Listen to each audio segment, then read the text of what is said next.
Other Worlds and Their Stories by J. Riley Peake. Copyright 2017 by SC TreeHouse. All rights reserved. Stories by J. Riley Peake. Illustrated and edited by Christopher D. Stewart. Narrated by Heidi Olson. Dedication from the editor.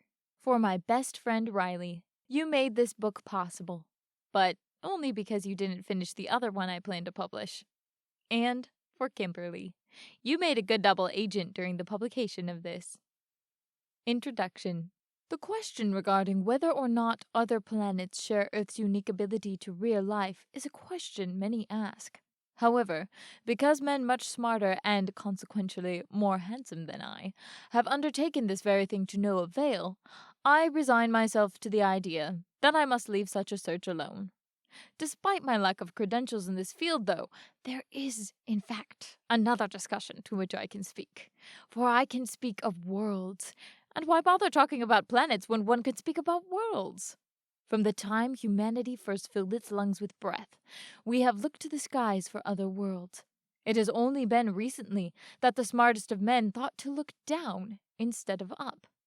Indeed, I myself have discovered worlds both above and below. The problem is not where they're looking. It's what they are using to look with. You can't observe them with your eyes. You can't see the scent of a rose, nor can you watch the internal shattering of someone's heart. Like sound or emotion, there are indeed other worlds. Ones both deep, dark, and mysterious, as well as light, high, and hopeful. Both the smell of a flower and the throes of despair are real experiences. We just don't see them with our eyes. Story 1. The Havenport Project. Original prologue. Overpopulation. For years it had been a nagging worry in the back of leaders' minds. Soon it began to take shape as a nuisance. Then it progressed to a concern. Eventually it became a global epidemic. An increasing number of people meant there was a shrinking amount of land available for them to sustain themselves on. One day, an idea was brought, the premise of which was rather straightforward. There's much more water surface than land surface on the Earth. If we can build cities on the water, then we will have plenty of room for people and free up all the land for crops and produce. Soon after its presentation, the idea was seized upon, and the planning committee was established to see every detail was thought through. The project was called Havenport. It was to be a self-sustaining outpost with its own city government, marketing districts, utilities, and scientific development departments. It was intended that, once established, the city would make corrections and new developments on their outpost. All the planning committee had to do was give them a strong start. It was a time of hope when this city was first built, and there had been little trouble in finding willing volunteers to pioneer this new floating city. But it was feared that hope would die in its infancy when, merely 2 years after its establishment, a great storm came and broke the anchors that held Havenport in its predetermined coordinates. Free of its moorings, the port was driven before the storm into colder waters. This posed the double threat of freezing both the people of the city and the machinery that allowed Havenport to remain above its aquatic terrain. In the midst of this peril, a young member of the scientific research department stepped out to solve the task. His name was Ezekiel Era, and he, along with his wife Nora, braved the storm to rescue the city. Through a clever readjustment of the gravitational machinery, they were able to save the city. However, that salvation came at a cost. Nora became deathly ill after the arduous task in the brutal weather. She passed, leaving Ezekiel to raise their young son, Eli. For years, the promise of Havenport gleamed brighter than ever, and life was prosperous. However, now, 18 years into an increasingly less than promising future, a new dilemma has struck the city. Night had settled over Havenport. The stars, like lantern-bearing nomads, passed overhead in the darkened sky. It was a moonless night, which caused the stars to stand out even brighter. Their soft light bleached the city skyline with a ghostly pallor. This, along with the eerie stillness of the hour, caused the city to appear dead. However, the stillness was defiled by a lone figure, bounding across the rooftops, his outline muted against the night sky by his dark outfitting. Like some phantasmal apparition, the figure seemed to leap effortlessly from one building to the next. It was as though gravity was having difficulty keeping a hold on this dark-clad figure, only pulling him back to earth when it could catch sight of him. As he continued his course, the figure stole a glimpse at the starry sky above him, wondering at the fact that people on the mainland could not enjoy such a beautiful sight. He had been told that the sky there was obscured by pollutants, due to the mass concentration of industry and machines there. Eventually, he reached the east side of the city. There, he perched on a roof that positioned him across from the windowed face of a tall apartment building. This was the part he always dreaded, picking the target. Behind each of those windows was a home and a family, just trying to do the best they could with what they had. He removed his mask, revealing the face of a young man, and he sighed. It always bothered him. Why should these have to suffer for his plight? It wasn't their fault. But then, he thought, whose fault was it anyway? Most people blamed the planning committee, but the young man felt that that was not a fair thing to say. You can't blame someone for something they didn't even know would happen. Honestly, how could anyone have predicted the economic disaster? It had been a year since it happened. It began with the stagnation of the scientific department, which soon after came crashing down. This left an entire department without work and sent them out into the city in search of new jobs. The problem arose in that Havenport, being a standalone unit, was very limited in its economic sectors. It was not prepared for such an event. The planning committee had painstakingly calculated the numbers and formulas to ensure that Havenport's economy could function at a rate corresponding with the approximate population growth of the city. They had not calculated that one of those segments should collapse. Thus, many were left without work. This included the young man's father, Ezekiel Era. Ezekiel's troubles had started before the stagnation, as it was called. At that time, just before all this began, Ezekiel had contracted a mysterious degenerative disease, believed to be connected to the elements he had been experimenting with at the time. Ezekiel applied his mind to finding a cure, but was met with mixed results. He found treatments which could slow the degenerative effects to a crawl, but nothing to stop them. Thus, even as the scientific department succumbed to the effects of degeneration, Ezekiel Era engaged in a rebellion against his own similar fate. Often he chased possible antidotes for weeks, only to find them useless, or, as on one occasion, poisonous. Ezekiel's illness left him unable to go out in search of work, thus that responsibility fell to his only son, Eli. Now, here was Eli, standing on a lonesome rooftop, sizing up which apartment he was about to break into. It wasn't an ideal situation. Of course, Eli had tried to find honest work, but like many other unfortunates within the city, he was unable to secure anything. Thus, he had to make a desperate turn: thievery. Eli didn't in any way savor the prospects of surviving by this means, but he did it, and continued to do it, out of necessity. He had to provide until his father could recuperate. Eli spotted a promising window, about 5 floors up from his current location. He stepped up onto the edge of his current roof to get a better look. It was slightly open. One typically doesn't have to worry about such things when they live on the 23rd floor of a building. Eli put his mask back on and checked to make sure his boots were ready for the leap. They had been the key to this whole operation, and perhaps the first thing he had ever stolen. The boots were a prototype designed by his father, as little more than a pet project, but he had been unable to finish them, and they had been residing within his closet ever since. They were made to reduce the pull of gravity upon an individual, designed using the very same technology that propelled Havenport above its aquatic foundations. One day, while Ezekiel lay in a fitful pseudo-sleep, Eli snuck into his father's room and took the boots, promising himself all the while that he would return them on the day they were no longer needed. Eli then tinkered with the boots until he finally had them functional. Since then, he had used them to play his shadowy trade. Eli glanced up at the window, sizing up the jump one last time. Then He leaped out, soaring through the air and across the dark chasm that yawned between him and the apartment building. His first target was a window ledge 2 floors below and to the right of his intended destination. The youth landed on the ledge outside of the window, his feet on either side of the flower pot that resided there. Then he turned his head to locate his intended window. Catching sight of it, he made another astounding leap and landed softly upon its ledge.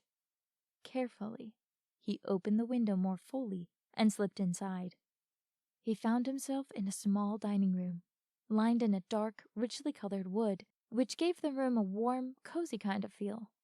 There was a table directly in front of him, over which was a small decorative chandelier, and around the room were a few paintings of beautiful landscapes.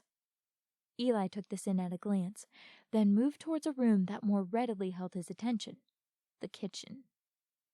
Stepping into the room, he saw a wall lined with many small cabinets.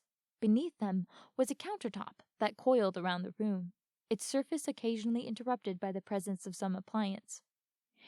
Eli carefully opened a few drawers and cabinets to take stock of the abundance or scarcity within them. It was a practice Eli was firm about. Before he would commit to taking from the cabinets of a house, he would look through them and assess whether the family would be jeopardized by his thievery. He refused to sentence another family to starvation. These looked to be stocked quite sufficiently, and he would only be taking enough to feed him and his father for a few days. He slid a black backpack off his shoulders and began quietly filling it with supplies. That finished, he turned to leave, but stopped as something caught his eye. A sleek refrigerator that stood resolutely in one corner. Eli hadn't paid it much mind before, because he typically didn't bother with items that needed to be kept cool. However, as he looked at it, he noticed that its cold face was decorated with photos. The photos were of smiling children, laughing and playing on a sunny afternoon, and between the photos were small, colorful drawings. Eli quickly ripped his gaze away from these painful images and hurried out of the kitchen and back through the small dining room, now seemingly filled with the ghostly presence of a family, laughing and sharing a meal. No, thought Eli, don't think about it.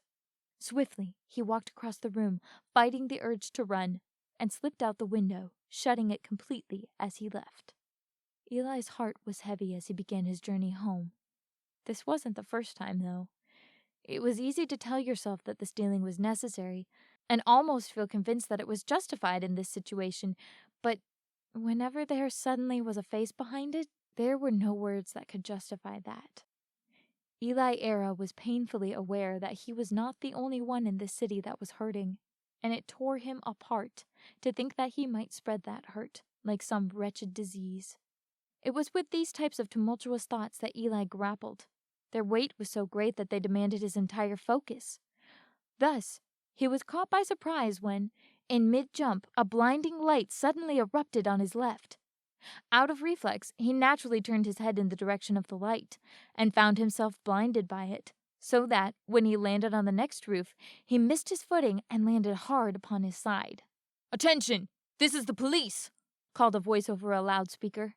"We have a warrant for your arrest. Do not resist or we will have to resort to force." "I've been wondering about that," thought Eli. He knew when he started all of this that it would only be a matter of time before the law enforcement would be after him. Unfortunately, Eli had never really thought about what he would do when that time came. For a moment, Eli saw those pictures again within his mind, and wondered whether it would really just be better if he simply turned himself in. But then he thought of his father, and knew that he had to get back to him. "We're coming up," warned the loudspeaker. Eli, still lying on the roof, crawled over to the far edge and took a breath before pushing himself quickly to his feet and pitching himself off the roof. "Halt!" demanded the loudspeaker. "Afraid not," thought Eli as he hit the next roof and jumped for another. Suddenly, the night skyline of Havenport was alive with action. A squadron of officers, equipped with heavy-duty grappling guns, landed upon the roof that Eli had started from and quickly pursued their intended prisoner. Their guns were designed with a strong retractable cord made from a surprisingly light material, and on the end of this line was a powerful electromagnet that anchored to a surface and propelled the user to it. On the ground, sirens could be heard wailing into life as the ground units began to follow from below. From behind him, Eli thought he could hear the leader of the grapple gun squad make a call for air support.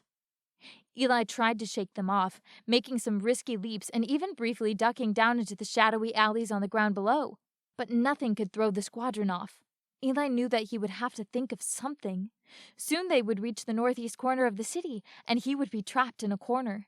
He was debating what his next move should be when suddenly, as he landed on the next roof, his feet shot out from under him and the whole roof seemed to explode into motion as officers poured out of their hiding places.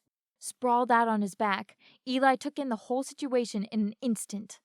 The officers had laid a dark tarp of some kind on the roof and yanked it out from under him when he landed on it, and now they were rushing forward to subdue him. As the first officer came up to him, Eli had an idea. With both feet, Eli kicked at the man as hard as he could, which, with his gravitational boots, resulted in the officer being thrown back onto his companions while Eli was propelled across the surface of the roof, away from their numbers. As he came to a stop, Eli rolled to his feet and turned to jump to the safety of the next roof, but checked himself when he noticed that the roof was held by the grapple gun squad, who had circled around so as to trap him. Eli sought for an escape, but behind him the city ended abruptly, leaving only a steep descent into the ocean. Eli was cornered. "It's over, lad," called an officer whose ornate badge denoted him as a man of rank. "You'd best give it up here. Just take that mask off." "I'm afraid not, officer," said Eli. "Well, what do you think you're going to do?" asked the officer. Eli didn't reply, but, instead, turned and threw himself from the roof in the direction of the sea. The air shrieked past Eli as he fell toward the water, which seemed like an immense gray wall, on which he would be dashed to pieces. He readjusted himself so that he would land in the water feet first, in the hopes of reducing the surface impact. As the water drew near, Eli took in a deep breath and closed his eyes, waiting for the dark waters to engulf him. However, it never came. Curious, Eli opened his eyes and, to his amazement, found that he was standing on what appeared to be a vast plain of gray that gently rose and fell. The ocean. For a moment, Eli was confused, but the answer became clear when he glanced down at his feet. "The boots," thought Eli as he laughed aloud. "Their properties must keep me from breaking the surface tension of the water, just as the same technology does for the city." Unfortunately, Eli did not have long to dwell on this fascinating discovery, because at that time he was distracted by a low humming that filled the air. Eli looked up and saw a large helicopter descending towards him from the city. Air support had arrived. Eli looked about, wondering where he could run to. He decided to seek shelter under the city, reasoning that though the gravitational technology held the city high enough for him to easily maneuver under, it would be risky to fly the larger air unit down there.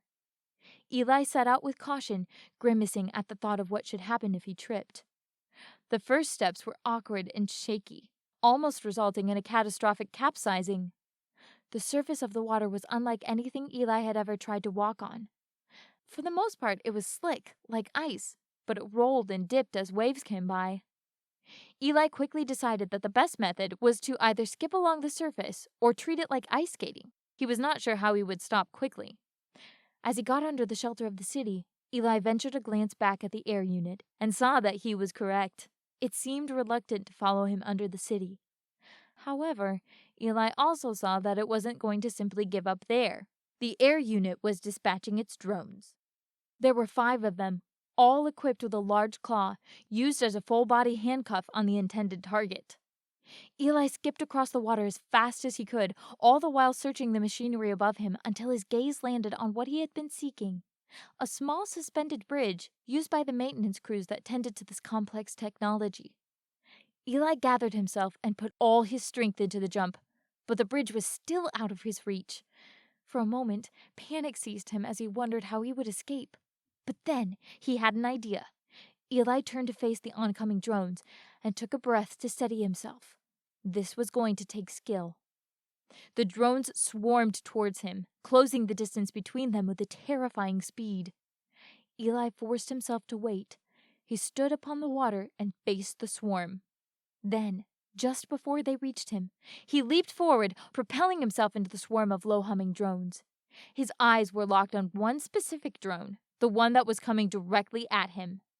Right before they collided, Eli raised his feet and kicked off from the drone. The drone was sent spiraling through the air, crashing into one of its compatriots and taking both down into the darkness of the ocean. Eli flew through the air, landing lightly upon the maintenance bridge. He made a mental note that was likely the coolest thing he would ever do in his life. Then he turned to flee, as the remaining 3 drones would soon be upon him. Eli crossed the bridge and found a door leading back toward the surface. He ducked into it, leaving the angry buzz of the drones behind him. Quietly, Eli slipped into the apartment. By this time, his father was likely asleep. He stored the food in the kitchen and started toward his room, thinking eagerly of a good night's rest. He got to the end of the hallway and was frozen to the spot as he came face to face with his father.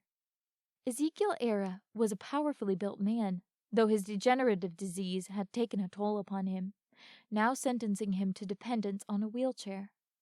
However, strength comes in many forms, and, for now, this disease did not affect all of them. Ezekiel was still undeniably keen in mind, and in his eyes, one could still recognize his strength of character, prepared to help others find the way, despite whatever disaster life may bring.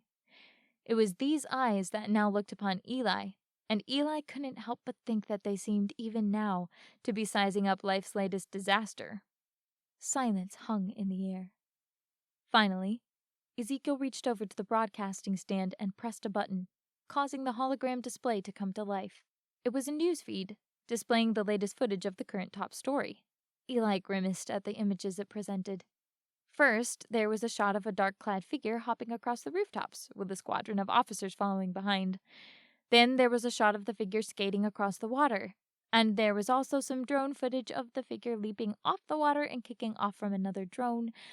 But the worst one was a short clip of an officer being taken up in an emergency air unit, while another officer, wearing an ornate badge, talked to the camera. "We won't rest until this terror is stopped," he was saying. This was more than Eli's troubled heart could take. His hand lashed out and hit a button on the broadcasting stand, shutting off the awful images. "Why?" asked Ezekiel in a low, deliberate tone. "Because I had to," replied Eli weakly. "And so you stole my prototype and used it to rob others of their hard-earned bread," continued Ezekiel. "Aren't there enough sorrows in Havenport without that?" Eli took a shaky breath, thinking of the pictures on that refrigerator. "Then what would you have me do?" he asked miserably. Ezekiel was silent for a moment before answering. "I would have you give to these people instead of take from them," he stated. "Do you think I like this?" cried Eli. "I want to stop this whole miserable business." "Then join with me, and we can end it together," said Ezekiel. Eli studied his father with some skepticism. "What do you mean?" he asked. "I mean, we're going to fix this, and we're only going to do that by getting to the root of the whole wretched problem," stated Ezekiel. "How do you intend for us to do that? The whole city tried to do that during the stagnation," questioned Eli, though he couldn't help but be interested.